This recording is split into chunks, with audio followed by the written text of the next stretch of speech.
야담상회를 찾아주신 선비님들 감사드리옵니다. 야담상회와 함께 즐거운 시간 보내시길 희망해 봅니다.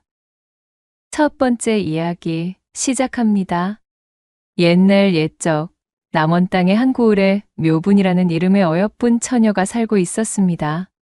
이 묘분은 참으로 어느 누가 보아도 미인이라 칭할 정도로 그 아름다움이 비범하였으니 이리 보나 저리 보나 모두의 칭찬을 달고 살아야 정상이겠으나 그 행실과 성품이 미모의 발끝도 따라가지 못하는 여인이었습니다. 요분아, 너는 대체 어쩌자고 그리 사고를 치고 다니는 것이냐? 동네 사람들 보기 창피해서 내 고개를 들 수가 없구나. 오늘도 한바탕 동네 사람들과 시시비비가 붙어 그녀를 찾아온 사람들에게 연신고개를 숙이며 사과하느라 진땀을 뺀 묘분의 어미가 묘분을 불러앉히고는 잔소리를 하고 있던 차였습니다. 어머니, 저 집 아들이 나를 좋다 하기에 내 잠시 장난삼아 데리고 논 것뿐이지. 그것이 어찌 저희 잘못이란 말입니까? 애초에 제 집 아들놈 정신머리가 글러먹은 것을 왜 저희 탓을 한다는 것인지요. 저는 잘못한 것이 없어요. 아이고, 이거사! 내일 모레 옆고을 김간의 여식이랑 혼례를 치르기 위해 날짜까지 받아둔 예비신랑이랑 그래. 야음을 벗삼아 물레방앗간에 들어가 서로 입을 맞춘 것이 그릇된 일이 아니란 말이더냐? 대관절 어인 연유로 그런 천인공노할 짓을 벌이는 게야? 도대체가 남 부끄럽지도 않느냐? 그러니까 그것이 어찌 저희 잘못만이겠습니까? 애초에 예비신랑이 외간 여자의 미색에 빠져 한눈을 판 것이 잘못 아니겠어요? 제가 날 때부터 천하자색으로 빼어나게 태어난 것을 어찌 탓하겠냔 말이어요. 오히려 당당한 묘분의 태도에 그녀의 어미는 가슴을 치며 답답함을 토로할 수밖에 없었습니다. 한 핏줄이라고 하기에는 참으로 기묘한 것이 여식인 묘분의 행실과 성정이 이토록 엉망이었으나 묘분의 어미는 동네 사람들의 신임이 두터운 훌륭한 안악이었습니다. 항시 어려운 사람들을 외면치 않았으며 동네의 대소사에도 성실히 참여하여 마을 발전에도 항시 이바지하던 인물이었지요. 묘분이 어릴 적 일찍이 아비를 여의고 젊은 나이에 과부가 되었으나 하나뿐인 여식이 행여나 나쁜 길로 빠질 것을 우려한 묘분의 어미는 그녀를 올바로 키우기 위해 어려운 살림에도 단 한 번의 일탈조차 하지 않았지요. 어릴 적부터 오로지 이 묘분의 훈육에만 힘을 써왔던 세월이 십수년이었습니다. 그런 그녀의 극진함은 온 동네 사람들이 하나같이 입을 모아 칭찬에 맞이 않았던 시간이었지요. 그러나 그런 노력을 비웃기라도 하듯 어찌된 일인지 묘분의 행동은 그 하나하나가 마을 사람들의 공분을 사기에 부족함이 없는 것이었습니다. 이거사, 내가 지금까지 이토록 많은 사고를 치고도 어찌 무사할 수 있었는지 정녕 모르겠느냐? 그것은 저희 미모가 대신 대답을 할 수 있지 않을까요? 그것은 단지 이 어미가 그간 마을 사람들에게 쌓아둔 공덕 덕분이다 이 한심한 거사. 묘분이 네가 내 여식이 아니었다면 너는 벌써 진작에 멍석에 말려 마을 앞에 저 커다란 개암나무에 걸려 까치밥이 되었을 게야. 그랬습니다. 마을의 남정네들은 모두 이 묘분의 괴팍한 행실에도 그녀의 미모가 뛰어났기에 이를 여사로 여기며 웃고 넘겼지요. 그렇지만 마을 아낙네들의 서슬퍼런 분노에도 묘분이 멀쩡할 수 있었던 이유는 다름 아닌 묘분의 어미 기주댁이 그간 어질게 쌓아둔 은덕덕택이었습니다. 어휴, 참말로 기주댁 딸내미만 아니었으면 벌써 요절을 내도 단단히 냈을 터인데 그 착한 어미 얼굴에 똥칠을 해도 유분수지. 어찌 기주댁한테 저런 여식이 날 수가 있대 그래? 아이고, 누가 아니려? 묘분이 저놈의 지집에 어릴 때부터 기주댁이 그리도 훈육에 힘을 쓰면서 종아리가 부르트도록 혼줄을 내도 눈 하나 깜짝 안 하면서 버릇을 고치지 않더란 거 아니여? 이처럼 묘분의 행동거지는 그녀가 어린 시절부터 유명한 것이었습니다. 그 행실의 기묘함이 해가 바뀔 때마다 변덕이 끓는 통에 종잡을 수조차 없었는데 어느 해에는 도벽에 눈을 떠 온 고을을 돌아다니며 사람들의 물건들을 슬쩍 해대 뒷산에 묻어두질 않나? 또 어느 해는 거짓말로 입이 트여 온 고을 사람들에게 거짓말을 해대는 통에 이제는 콩으로 매주를 쏜다 해도 아무도 믿어주질 않을 지경이었지요. 그런 시간을 거쳐 장성한 지금에는 자신의 물오른 미모를 앞세워 온 마을의 남정네들 마음을 쥐고 흔들면서 불장난에 심취한 것이었습니다. 임자가 없는 총각만을 노렸다면 이야기가 또 달랐겠으나 묘분이 제 놀이객감으로 삼는 대상에는 노소와 혼인 여부를 가리지 않았으니 그것이 문제였습니다. 그간 기주댁의 얼굴을 봐서 참아주던 마을의 아낙네들은 묘분의 행실이 더 이상 참아줄 수 없는 지경에까지 이르자 결국 폭발하고 말았습니다. 사내들은 묘분의 미모에 정신을 차리지 못하여 그녀를 두둔하기 바빴으니 아낙네들끼리 합심하여 묘분을 관하에 고발하기로 마음먹은 것이었지요.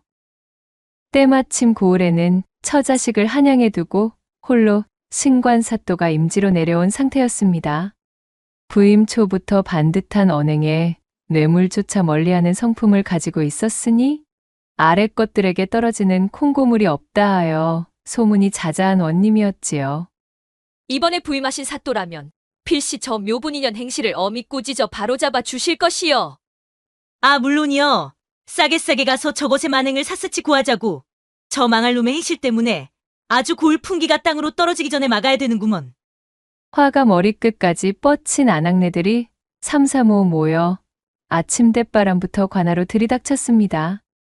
그녀들은 사또 앞에 고개를 조아리며 묘분의 만행을 하나하나 고하고서는 합당한 처벌을 내릴 것을 읍하였습니다. 아낙네들의 말을 들은 사또가 말했지요. 그대들의 읍소를 소상히 들어보니 만약 내게 고한 내용들이 모두 사실이라면 이는 지엄한 조선의 국법을 어지럽히는 대단히 문란한 일일 뿐만 아니라 아녀자의 몸으로 정절을 우습게 여김으로써 이 나라의 근간을 뒤흔드는 일이구나. 내 그 묘분이라는 여인을 당장 문초할 터이니 육방관속들은 속히 내 앞에 죄인을 대령토록 하라. 그날 밤 평소에 묘분에게 홀딱 빠져 그녀를 흠모하고 있던 이방인 묘분을 찾아왔습니다. 담벼락을 사이에 두고 이방이 안절부절의 목소리로 기뜸해 주었지요. 아이고, 묘분아! 아주 큰일이 나버렸다.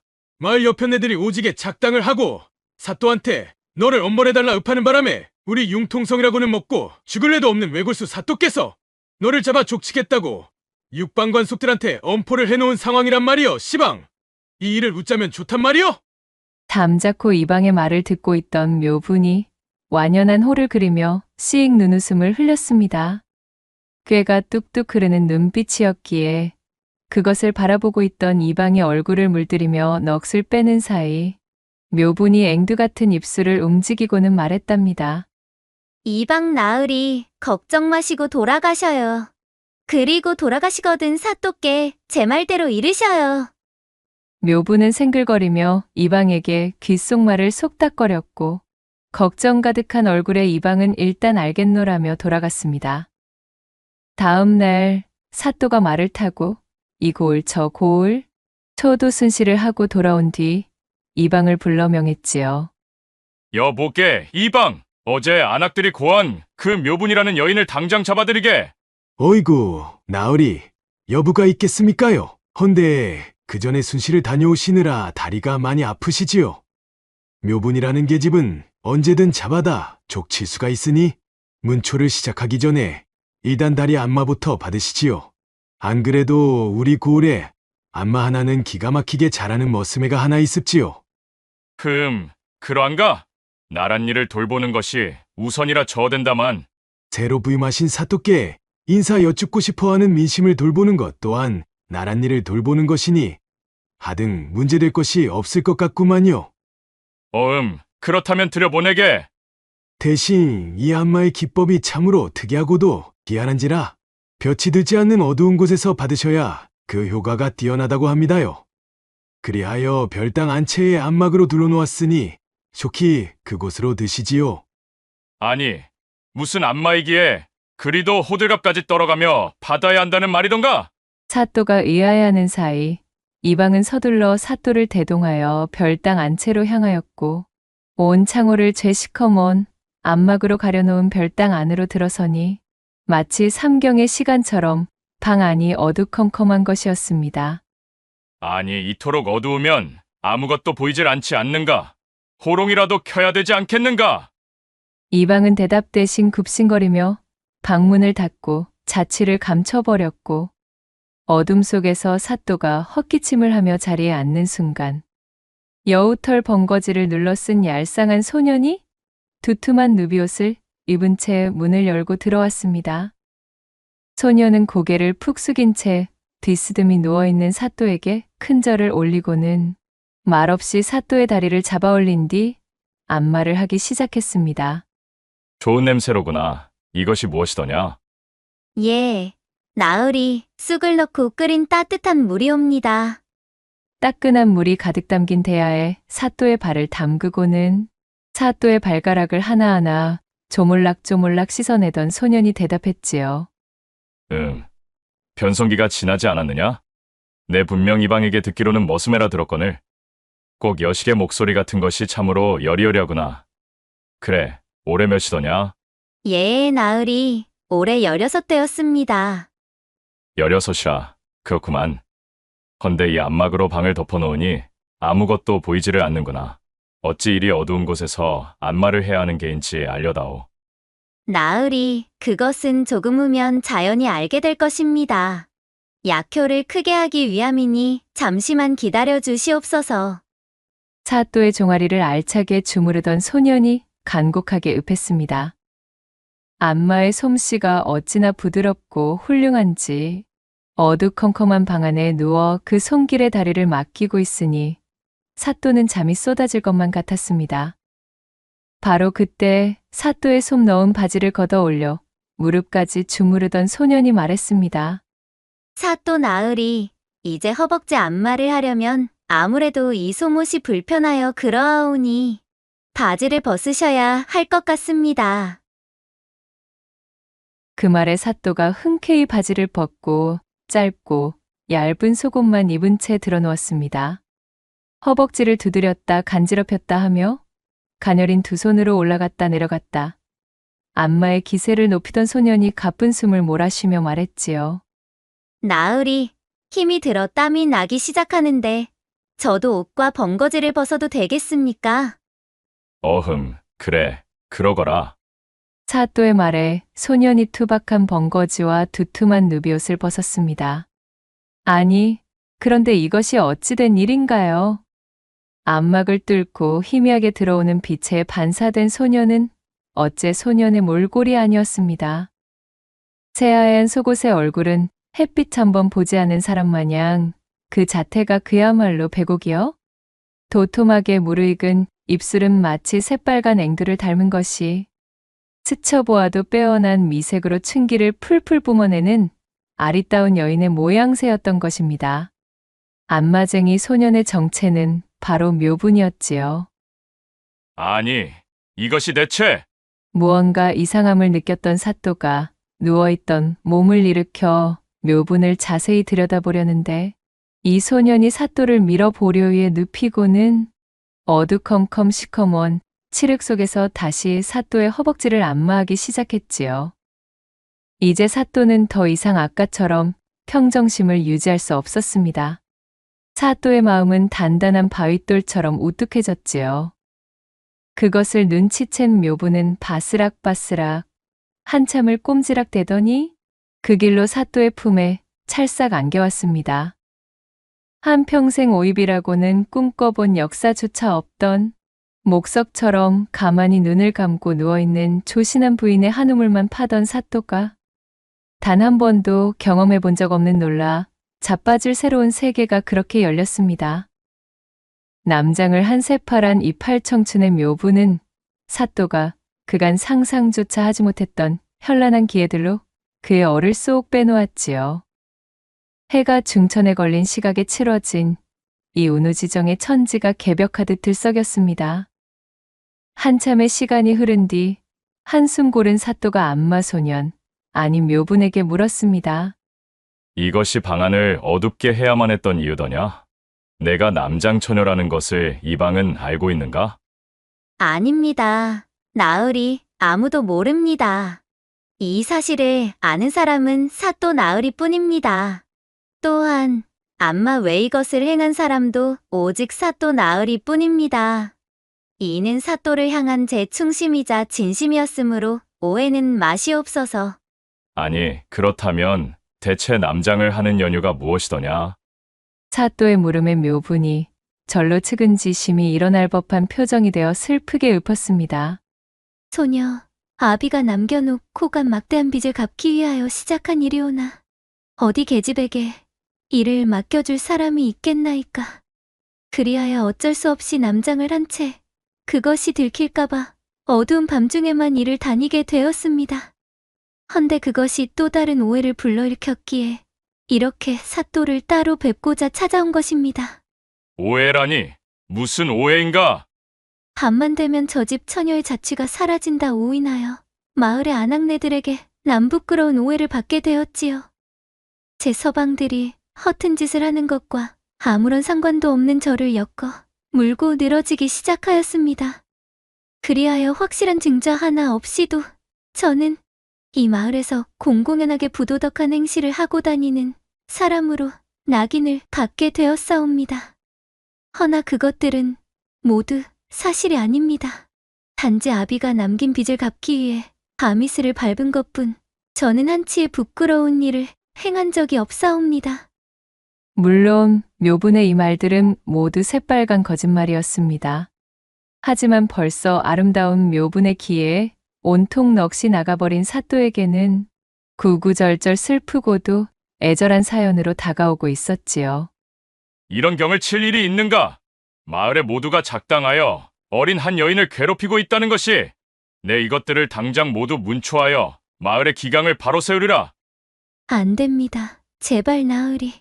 절대 아니 됩니다. 그저 저에 대한 추포령만 거두시고 아무런 조치도 취하지 마시옵소서. 그리 되면 저와 제 어미는 이 마을에서 발붙이고 살 수가 없게 되옵니다. 사또께서 임기를 마치고 떠나시면 저희는 어찌 살란 말이십니까? 부디 모른 척 해주시옵소서. 그날 이후 매일 밤 사또의 방으로 묘분이 안마를 해주러 왔습니다. 사또는 하루도 남장 안마사, 아니 새빨간 거짓말로 사또를 속여 먹은 묘분을 보지 못하면 병이 날 지경이 되어 있었지요. 측은하고 불우하지만 그럼에도 힘을 내 일어서려는 소녀, 마을 모두의 핍박에도 굴하지 않는, 그럼에도 그들을 벌하지 말아달라 탄원하는 어질고 가여운 소녀. 이러한 심상을 사또에게 각인시킨 묘분은 사또에겐 없어서는 안 될 존재가 되었습니다. 네가 무엇을 하든 내가 이 임지에서 부임하는 동안은 결코 너를 처벌하는 일이 없을 것이니 안심하고 있거라. 그렇게 사또를 완벽히 제 편으로 구워 삶은 묘분이 수많은 안악들의 호소와 고발에도 처벌받거나 관아에 끌려오는 일은 생기지 않았습니다. 그리하여 사또를 등에 업은 묘분의 행실은 나날이 그 정도가 더해만 갔지요. 그렇게 묘분 천하의 시간이 흐르고 흘러 어느덧 묘분에게 빠져있던 사또의 임기도 끝이 났습니다. 아쉬움을 뒤로한 채 사또는 눈물을 흩뿌리며 한양으로 돌아가게 되었고, 그간 사또의 후광을 등에 업고 고약한 심보를 놀리던 묘분은 어느덧 통기가 꽉 찬 나이에 당도해 있었습니다. 그동안 묘분의 어미 기주댁이 열심히 가세를 돌보았지만 좀처럼 살림살이가 나아지는 법은 없어 더욱 가세가 기울어져 있었지요. 하물며 어미를 도와 살림을 돌봐야 마땅했던 묘분은 사또의 안마를 비롯하여 마을 여기저기를 쏘다니며 온종일 헛짓만 하고 다니느라 도통 집안의 일에는 관심을 두지 않았던 터였습니다. 뒤를 봐주던 사또도 물러났겠다. 별볼 일 없어진 집안의 여식이겠다. 게다가 그 행실이 방정 맞아? 그야말로 지조라고는 눈을 씻고 찾아보아도 없는 아녀자의 낙인까지 받았겠다. 일이 이 지경이 되었으니 제 아무리 미색이 출중하다 한들 홍기가 참 묘분을 정식 부인으로 데려가겠다는 집은 아무도 없었지요. 어휴, 내 팔자야. 하나뿐인 딸 자식 홀려 올리는 꼴도 보지 못하고 죽게 생겼구나. 내가 전생에 무슨 죄를 지어 이런 꼴을 보게 되었누? 기주댁이 방구석에 앉아 가슴을 치며 신세한탄을 하고 있던 어느 날, 묘분보다 한 살 아래의 사내를 둔 집안에서 혼담이 찾아들었습니다. 시댁에서는 혼수 하나 가져오지 않아도 된다는 조건까지 내걸었으니 그야말로 기주댁은 눈이 번쩍 떠지는 것이었지요. 한 살 아래에다가 제치라니요. 저는 시집 한번 가지 않은 처녀인데 어찌 그런 사내에게 시집 가라는 것이에요. 내가 지금 이 마을에서 뜨신 밥 쉰 밥 가리게 생겼느냐? 온 동네 방네 소문이 나서 이웃 고을까지도 내 방정을 모르는 사람이 없다 이거사. 집안 형편이 기울어 혼수 마련할 돈도 없던 차에 혼례는 꿈도 꾸지 못하던 우리에게 그야말로 하늘이 주신 기회이거늘. 쉰소리 말고 썩 시집갈 준비나 해. 소박이라도 맞았다가는 내 손에 먼저 요절 날 테니 시댁에 깎듯이 굴고 알겠느냐? 제 어미 기주댁의 성화의 본전도 찾지 못한 묘부는 그렇게 입술을 대빨이나 내밀며 억지로 떠밀리듯 시집을 가게 되었습니다. 묘분이 이웃마을의 시댁으로 시집을 가고 보니 이미 이 댁의 첫 신부였던 여인이 시어머니의 혹독한 등살에 쫓겨났다는 것을 알게 되었습니다. 시어머니라는 사람은 마을에서 아주 그 성질이 고약하기로 소문이 파다하여 평판이 바닥을 치고 있는 못된 사람이었답니다. 시댁에서 쫓겨나면 어머니가 내 다리 몽둥이를 요절낸다 하였으니 소박만은 맞으면 아니 될 일이야. 게다가 그리 되면 영영 나는 제대로 된 혼사는 꿈도 꿀 수 없는 몸이 될 터이니 별 수 없구나. 그리 생각하고 각오를 다진 묘부는 왕년에 천방지축이던 제 성미를 모두 내다버렸습니다. 시어머니 말이 떨어지기 무섭게 발딱 일어나 개울 속에 빠지라면 빠지는 신용까지 할 정도로 깍듯하게 굴었지요. 마치 시어머니 입속에 혀처럼 굴며 열성적으로 시집살이를 하기 시작했습니다. 헌데 이것이 어찌된 일인지 시집살이를 하기 시작한 묘분에게 닥친 시댁의 문제는 더욱 엉뚱한 곳으로 달려가고 있었습니다. 저녁상을 치우고 설거지를 마친 뒤 침방에 들어가 곱게 누운 묘분에게 신랑이 다가왔습니다. 어이쿠 임자 고생 많았소. 그럼 어디? 그리고는 묘분을 꼭 끌어안으며 마카판을 시작하려는 참이었지요. 그 순간 바로 문 밖에서 대문이 떠나가라는 듯 큰 헛기침 소리가 들리더니 얘 새아가 목이 막히는구나. 가서 물 한 사발 떠오너라. 라며 시어머니의 외침이 들려오는 것이 아니겠어요? 그 외침 한마디에 그야말로 신랑 신부가 한 몸이 된 이불 속으로 찬물 한 동이를 쏟아붓는 꼴이 되고 말았습니다. 네네, 어머님. 묘부는 어처구니가 없었지만 후다닥 일어나 치마 저고리를 걸치고 부엌으로 달려나갔습니다.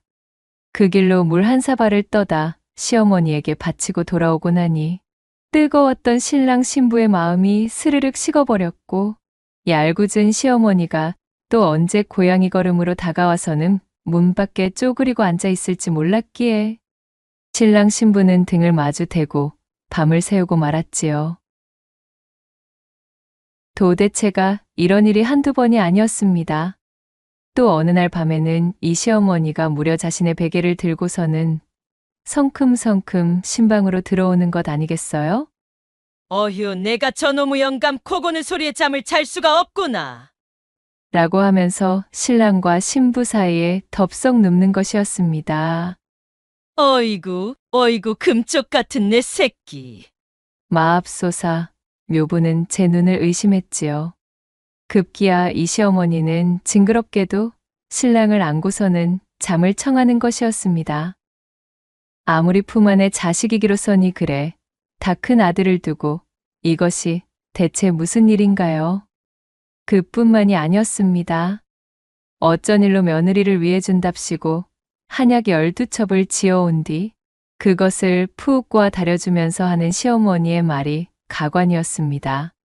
얘야, 보약을 먹을 때는 기운을 중히 여겨야 하기 때문에 절대로 합방을 하면 아니 된단다. 라는 말 같지도 않은 핑계와 함께 새색시인 묘분이를 문간방에 따로 재우고 시어머니가 신방에서 아들과 함께 잠드는 것이었습니다. 세상에나, 나이가 몇인데 아직도 아들을 저리도 끔찍이 제품 안에 갓난아이처럼 여기며 징그럽게 구는 게야?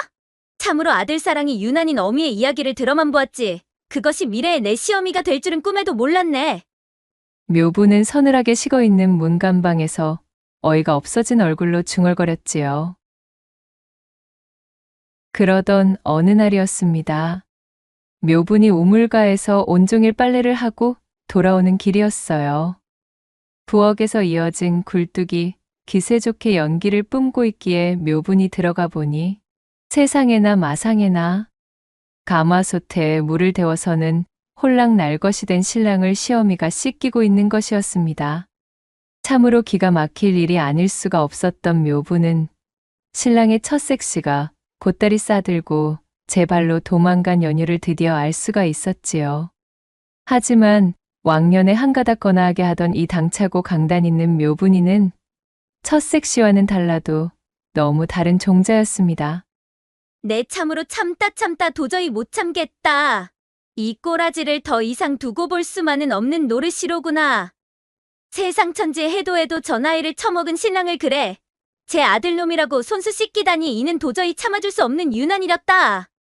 덜 떨어진 신랑은 아예 믿을 바가 못 되었고 저 극성맞은 제 마누라에게 기 한번 펴지 못하고 쥐어 사는 시아버지도 기대할 수 있는 아군이 아니었어요.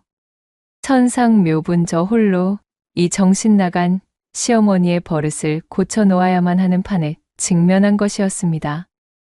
그날 이후로 이 시어머니가 신방에 들어와 신랑과 신부 사이를 파고 들어오면 묘부는 군말 없이 자신의 베개를 집어들고는 그 길로 큰 한방에 냅다 들어가 버렸습니다. 그리고는 당당히 자신의 시아버지 옆에 벌러덩 누워버렸지요. 제 아들과 시시덕대다 새벽녘이 되어서야 안방에 돌아온 시어머니가 눈을 커다랗게 흡뜨고 어처구니가 없어 했습니다. 아니, 시상에 도대체 이런 일이. 얘야, 넌 대체 내 시아비 옆자리에서 이게 무슨 꼴 싸나운 추태이냐. 시어머니가 일갈하며 성을 내자 묘분이는 빙그레 웃으며 대답했습니다.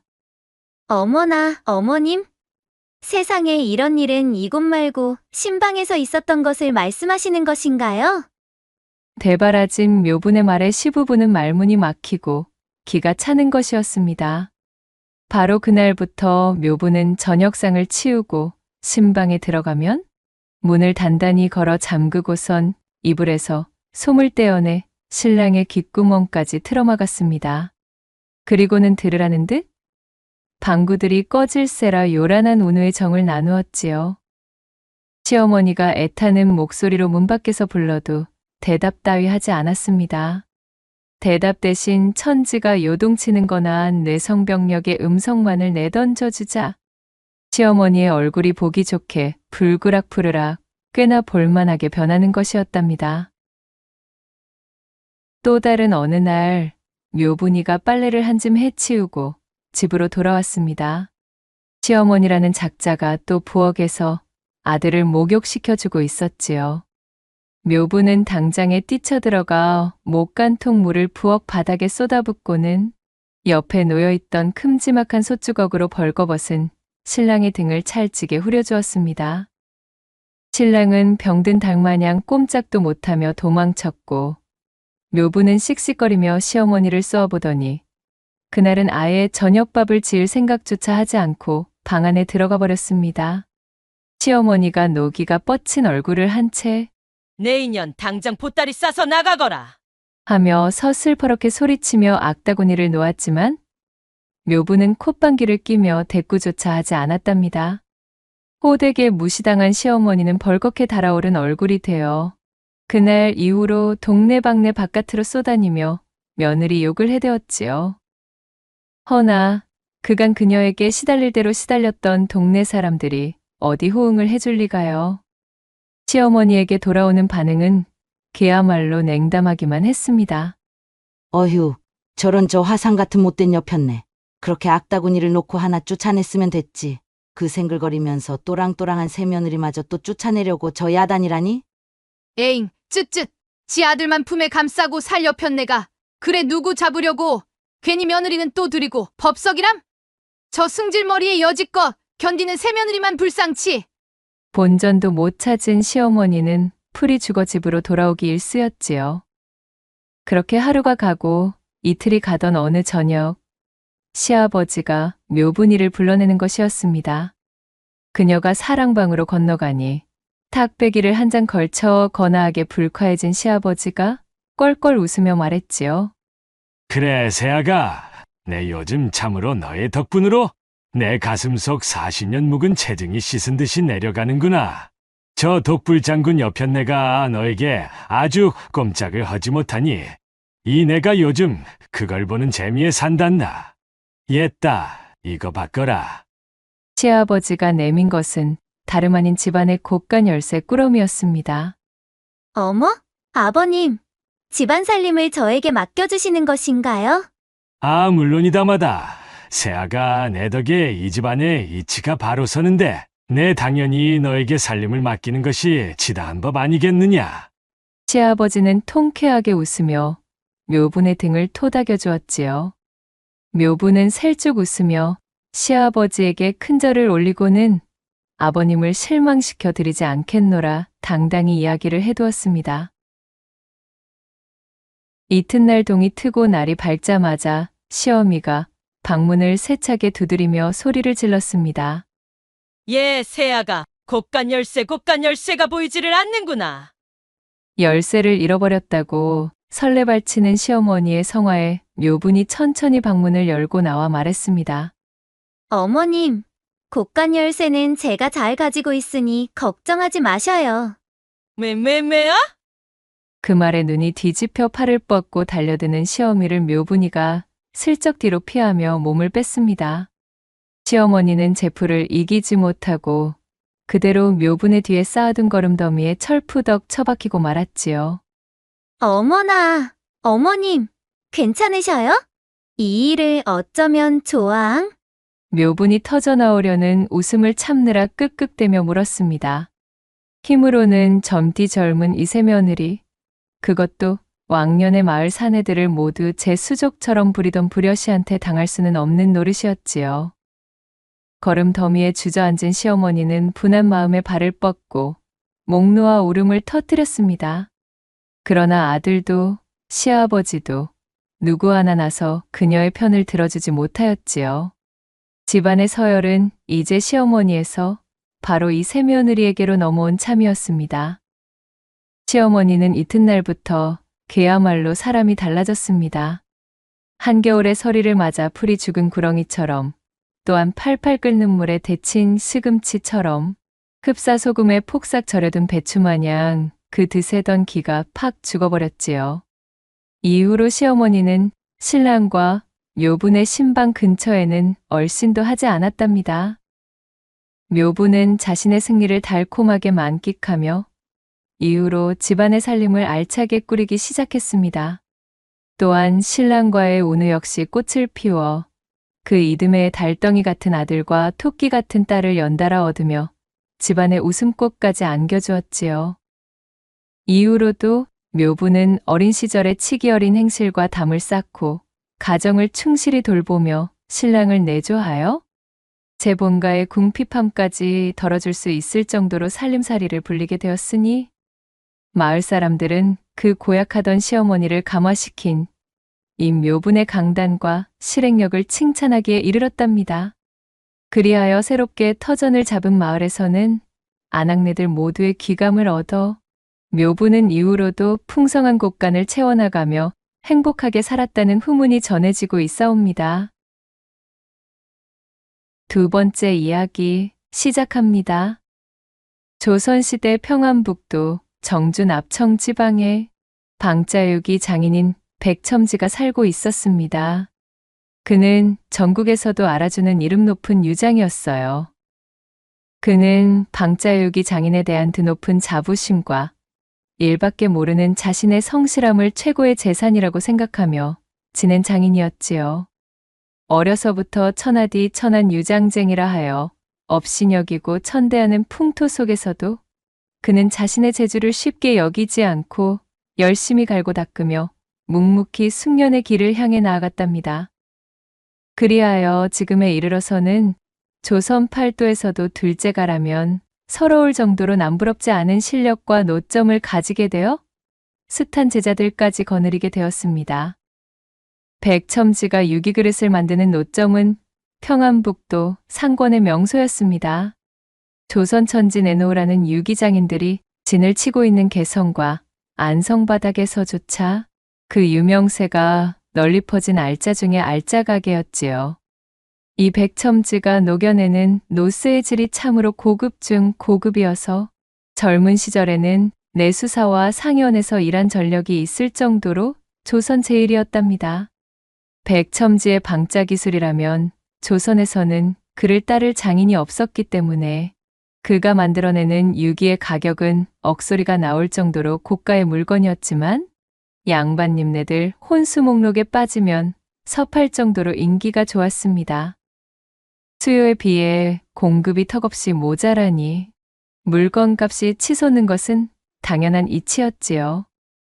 한양 세도가며 권세가에서는 금은보화를 잔뜩 싸질머지고 혼수를 해가도 이 백첨진의 유기그릇이 혼수품에 들어있지 않으면 양반의 체면이 깎여나갈 정도였으니 참으로 그 위세가 드높기로는 말도 못할 지경이었습니다.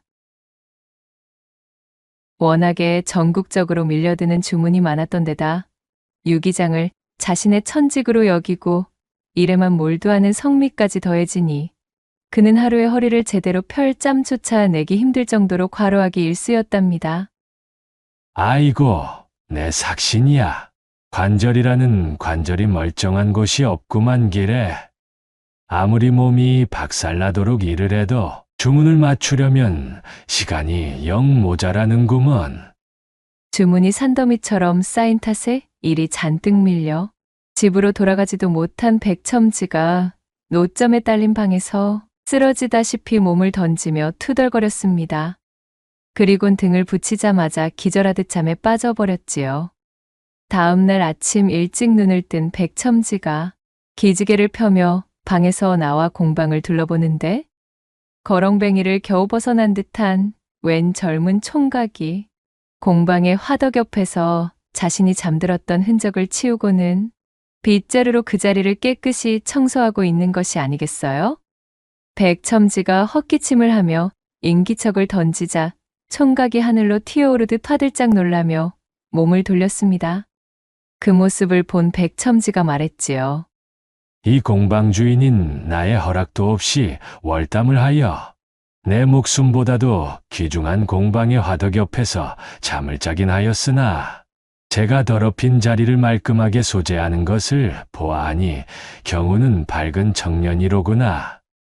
그래, 무슨 사연인지는 모르겠으나 마땅히 기거할 곳이 없다면 이곳에서 잔심부름을 하며 한몫 거들어보지 않겠느냐? 몰래 들어온 도둑으로 몰릴 위험에 처하자 덜덜 떨며 잔뜩 얼어붙어 있던 총각이 백첨지의 너그러운 권유를 듣자마자 예상도 못했다는 듯 깜짝 놀라며 반문했습니다. 아니, 정말이십니까요? 뭐든 시켜만 주신다면 반드시 밥값을 해내 보이겠구만요. 잔뜩 기가 눌려 벌벌 떨던 청년은 백첨지의 말에 고개를 들어올리며 대번에 얼굴이 밝아졌고 그날부터 거렁뱅이 청년 강보는 백첨지의 노점 가게방에서 숙식하며 낮이면 기운 좋게 풀무지를 하는 것으로 거지 신세를 벗어나게 되었습니다. 아버지의 눈에 넣어도 아프지 않을 여식이 오늘도 이렇게 찾아왔답니다. 어디 오늘도 어여쁜 녹그릇을 잔뜩 만드셨는지요? 늘상 아버지의 일하는 모습과 비결이 궁금한데 대체 어째서 이 여식에게는 한 번도 보여주질 않으려 하시는 것인지. 제가 계집아이라 그래요? 거친 타격음과 마찰음이 가득하고 눈물이 튀고 있는 공방으로 아직 솜털도 빠지지 않은 뽀얀 피부의 젊은 처자 한 명이 발랄하기 그지없는 발걸음으로 들어오며 외쳤습니다. 바로 백첨지의 무남동녀 외동딸 보연이었답니다. 노쇠와 한 몸으로 지내며 일밖에 모르던 백첨지에겐 유일하게 자신의 직업보다 소중한, 눈에 넣어도 아프지 않을 소중한 여식이었지요. 왈가닥의 기질을 가지고 있던 이 보현은 틈만 나면 공방으로 들이닥쳐 제 아비가 일하는 모습을 구경하고는 하였는데 늘 이렇듯 공방에 여기저기를 헤집으며 호기심 가득한 눈을 빛내며 감나라 배나라 들쑤셔대는 것이었습니다. 그러던 어느 날이었어요. 여느 때처럼 공방에 들렀다가 풀무질에 여념이 없는 강보와 처음으로 마주친 보현은 텃세를 놓는 아낙네의 모양새로 양손을 허리에 얹은 채 거만하게 외치는 것이었습니다. 어랍쇼. 뭐야? 누군데 우리 아버지의 공방에서 풀무질을 하고 있는 거야? 강보가 공방에서 숙식하여 아무리 꾀죄죄한 꼬락서니를 지니고 있기로서니 초면부터 바로 천대하는 태도를 보이자 강보는 어이가 없었습니다. 그러자 멀찍이서 제 여식을 발견한 백첨지가 한숨을 푹 내쉬며 파리를 쫓는 듯한 몸짓으로 말했습니다. 이거사 왔으면 일하는데 방해되지 않게 얌전히 구경이나 하다가 갈 것이지. 어쩌자고 일하고 있는 강보를 귀찮게 구는 게냐. 강보? 강보라고요? 거 이름 한번 무식하게 힘만 셀 것 같이 일자무식스러운 이름이네. 아무튼 아니 아버지, 이 강보라는 사람이 언제부터 여기서 일한 거예요? 아이고, 그건 내가 알아서 무엇하게. 거 불무질하는데 방해하지 말고 이리 비켜서 거라. 그나저나 너는 어찌 이리 공방에 자주 오는 게야? 논물이라도 튀면 어쩌려고 그러냐? 어이구, 못 말리겠구만. 보현의 무례한 등장에 기분이 그리 유쾌하지는 않았지만 자신을 거두어준 백첨지의 여식임을 알게 된 강보는 퉁명스러운 태도를 보이는 보현을 한번 슥 훑어보고는 아무런 대꾸도 없이 제 일에 열중하기 시작했지요. 보현은 화덕의 열기로 발그스름해진 뺨을 잔뜩 부풀리며 뾰루퉁해져서는 그런 강보의 뒷모습을 물끄러미 보다 말고 흥 하고는 몸을 돌려 공방에서 나가버렸습니다. 노쇠를 만들기 위해 용로에 합금을 할 때 가장 중요한 것은 바로 구리와 주석의 비율이었습니다. 그리고 그 황금 비율은 공방에서 오로지 백첨지 혼자만 알고 있는 특급 비밀이었지요. 이후의 공정에서 추가되는 몇 가지의 재료와 비법 역시 오직 백첨지만이 쥐고 있는 기술이었습니다. 백첨지의 노점에는 종업원이 10댓 명이나 되었지만 방자를 두드리고 펴며 완성품으로 다듬어내는 기술도 마지막 마무리는 항상 백첨지의 몫이었습니다. 백첨지는 쉽사리 자신의 비결을 내어주지 않았어요. 방자육이 제작에서 가장 중요한 비법을 꽉 틀어진 백첨지가 못마땅하여 제자를 가장한 종업원으로 들어왔다 견디지 못하고 나가는 자들이 부지기수였으나 강보만큼은 마치 우직한 황소처럼 자리를 지켰습니다. 자신을 거둬준 백첨지를 은인으로 모시며 가진 굳은 일도 마다 않고 묵묵히 자신의 존재를 키워나갔지요. 그렇게 서너 해가 흐르자 강보는 풀무지를 면하게 되었고 백첨지는 드디어 강보에게 초벌방자 기술을 전수해 주었습니다. 강보가 조실부모하고 어릴 때 거지로 연명하다 백첨지의 공방까지 흘러들어왔으나 백첨지 덕택에 봄바탕이 드러나게 되었답니다.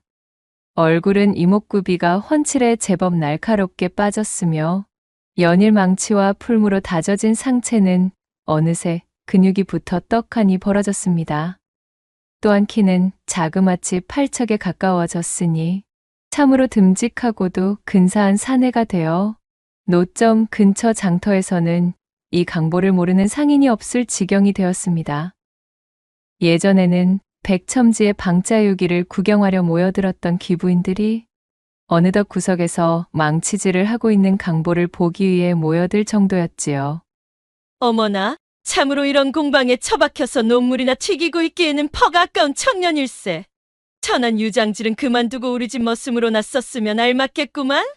아니, 이 여편네가 채통머리 없이 이 무슨 망발이신가. 하지만 그 의견에는 나 역시 적극 동조하는 바이네. 중년의 여인들이 농을 던지며 깔깔 웃음을 터뜨렸으나 강보는 별일도 아니라는 듯 제 일에만 열중할 뿐이었습니다. 그리고 노점에서 저만치 떨어진 골목길 어귀에서 그런 강보를 물끄러미 허나 그윽하게 애가 타는 눈길로 바라보고 있는 한 여인이 있었으니 그녀는 바로 백첨지의 여식 보연이었지요. 보연은 공방에 놀러오는 사이 틈틈이 지켜보고 있던 강보에게 미운정 고운정이 들어버렸습니다. 왈가닥으로 백첨지의 응석바지 여식으로나 지내던 천방지축이 험하고 묵직한 금속을 다루는 거친 환경에 노출되어 용암 같은 용광로의 불길 앞에 다져진 야생적이고 울끈불끈한 사내에게 풍덩 빠지는 것은 어렵지 않은 일이었습니다. 훌쩍 사내가 되어버린 강보에게 어느새 크나큰 연심을 품게 된 것이었습니다. 강보 저 자식, 언제 저렇게 훤칠해져서는 말이야. 처음 이곳에 흘러들었을 때는 그야말로 거렁뱅이 몰골을 벗어나지 못하였거늘 언제 저리도 근사한 사내가 되었다지? 보연은 마른 침을 꿀꺽 삼키며 강보의 주변에서 질척거리고 있는 중년 귀부인들을 향해 인상을 쓰며 이를 갈았지요.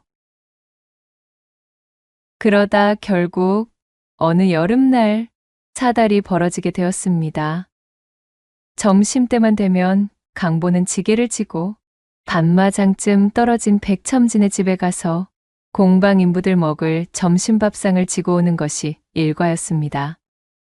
그날도 용로에서 한창 합금 작업을 하다 점심때가 가까워져 점심밥상을 짊어지기 위해 집으로 달려가니 강보의 온몸에서 땀이 비오듯 했습니다. 집에는 마침 보연이 부엌에서 나오며 강보를 맞이했지요. 어휴, 얘 강보야. 몰골이 그게 뭐니? 누가 보면 땀으로 멱이라도 감은 줄 알겠구나. 어서 이쪽 우물로 오거라. 보연이 바가지를 들고 우물 쪽으로 앞장섰습니다. 예, 알겠구만요. 강보가 쭈뼛거리며 우물가로 따라서자 한여름 부엌에서 아궁이에 앉아 점심상을 장만하느라 땀을 한 바가지 흘린 보연의 치마가 찰싹 달라붙어 둔부의 굴곡이 그대로 드러나 있는 것이 아니겠어요? 강보는 난생 처음 두 눈으로 보는 여인의 적나라한 몸매에 깜짝 놀라 그만 하초가 뻐근해지고 말았습니다. 일밖에 모르고 살던 강보에게는 너무나 강렬한 진풍경이었지요. 아니, 얘 좀 봐. 뭘 그리 멍청이 섰어? 설마 등목할 줄 모르는 게니? 이리 와 엎드려 보렴.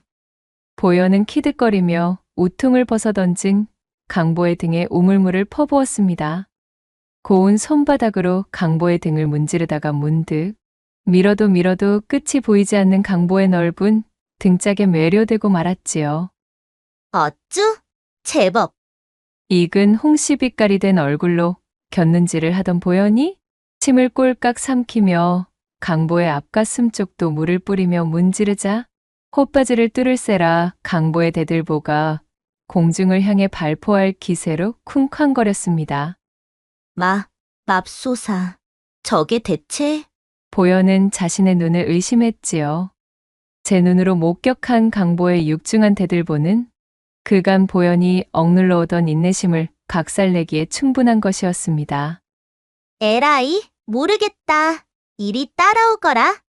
그 길로 보연은 강보에게 달려들고는 그를 부엌 뒤쪽으로 끌고 가 치마를 깔아두고 불타오르는 용광로 속에서 녹아내리는 쇳물 마냥 어우러지고 말았지요.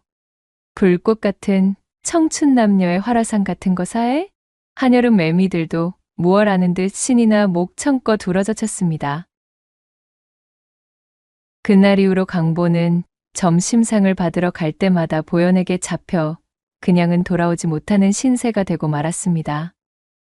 그녀는 집에 아비가 없는 틈을 타서 점점 대담해져서는 제 집 부엌이며 우물 옆에 자리한 갈대밭이며 발길 닿는 곳이면 닥치는 대로 늘러붙어 누가 유기장인의 딸이 아니랄까봐 강보와 함께 용광로를 만들기 일쑤였지요.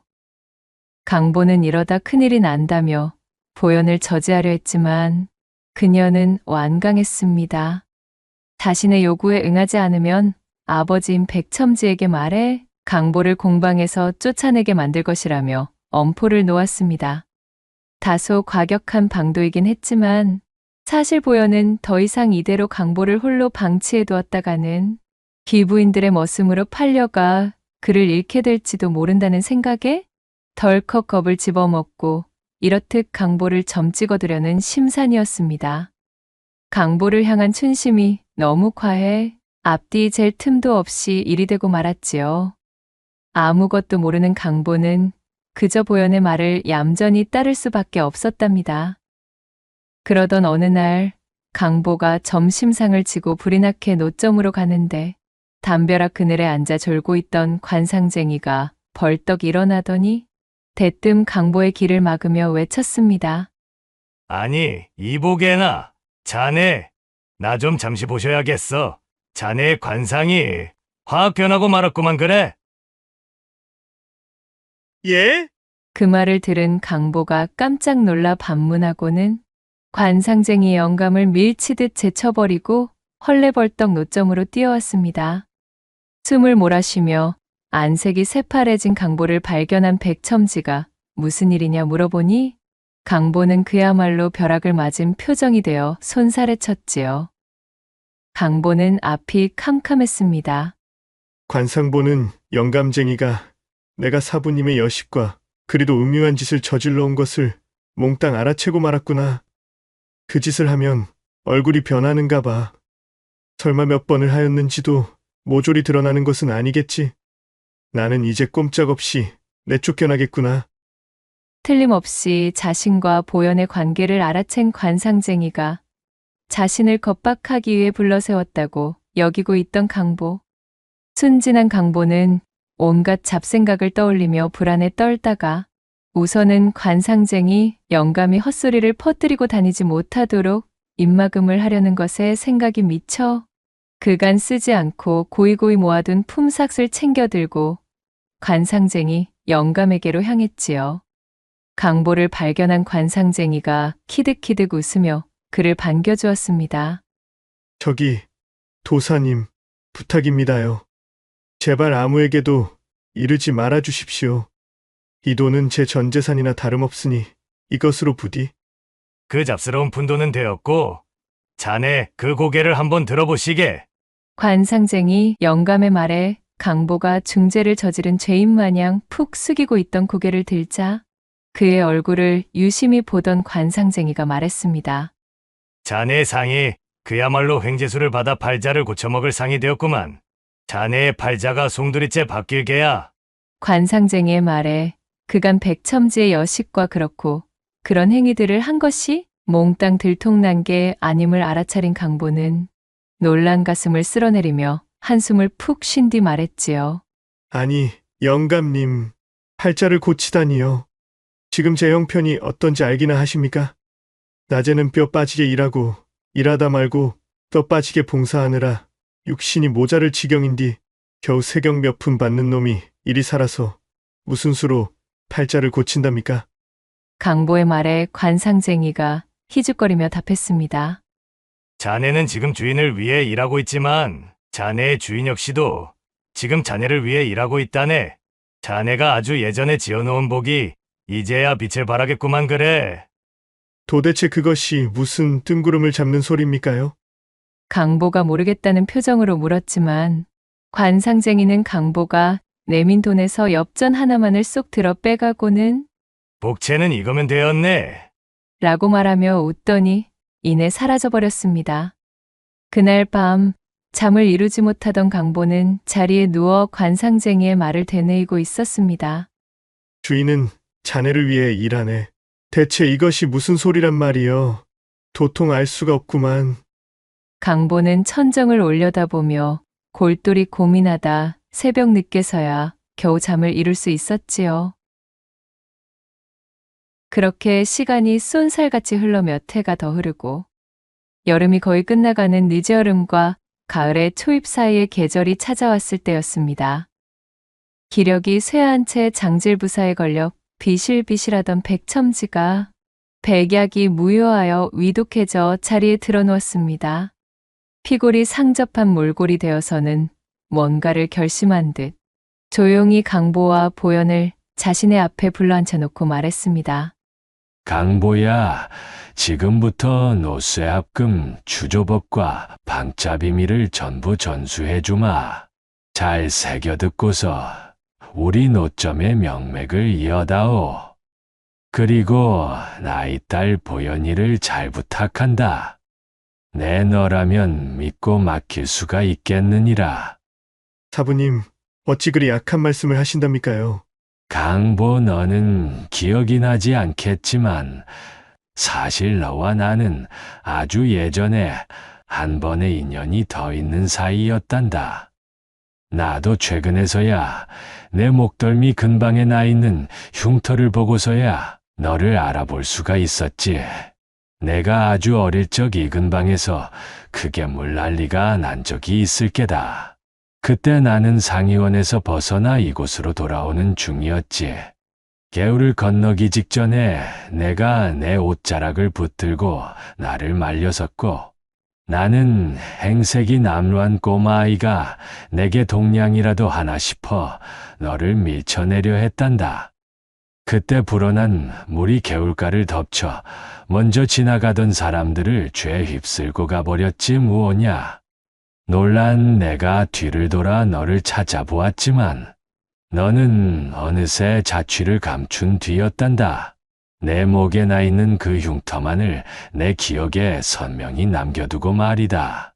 내 덕에 내가 목숨을 구제하여 지금까지 이리 호의호식을 할 수가 있었던 게지. 내가 부지런히 우리 노점에서 일해온 모습을 내 모조리 담아두고 있었단다. 너야말로 우리 노점의 후계자로 제격인 녀석이야. 그리고 보현아, 너는 강보 이사내를 보필하여 아비의 명맥을 이어주거라. 강보 이놈이 보기보다 훨씬 진국인 놈이니 이것저것 잴 필요 없이 내 서방으로 삼으면 아주 딱이겠구나. 백첨지의 말에 보현은 굵은 눈물만 뚝뚝 흘리고 있을 따름이었지요. 힘겹게 말을 이어나간 백첨지는 자신이 알고 있는 모든 비법과 기술들을 강보에게 전수해 주었습니다. 그리고는 이틀 후에 조용히 숨을 거두고 말았지요. 슬픔에 젖은 강보와 보현이 백첨지의 1년상을 치르고 난 뒤 보현은 강보를 집으로 불러들여 말했습니다. 강보야, 아니 서방님, 제 절을 받으셔요. 이젠 저희 지아비로 모시겠습니다. 그간 제 변덕에 어울려 주시느라 너무나 감사했어요. 이젠 제가 성심을 다해 받들겠사옵니다. 그리하여 정식으로 보현을 색시로 맞아들이게 된 강보는 백첨지의 명맥과 전통을 이어받아 방자유기장의 장인으로 발돋움하여 비루하고 가난하여 어려웠으나 타인을 도우려는 어진 마음에 대한 은덕을 받아 보현과 함께 오랜 시간을 해로하며 행복하게 지냈다는 후문이 옵니다. 구독과 좋아요, 댓글로 야담상회를 응원해 주셔요. 늘 잊지 않고 야담상회를 찾아주시는 여러분들 시청해 주셔서 참으로 감사하옵니다.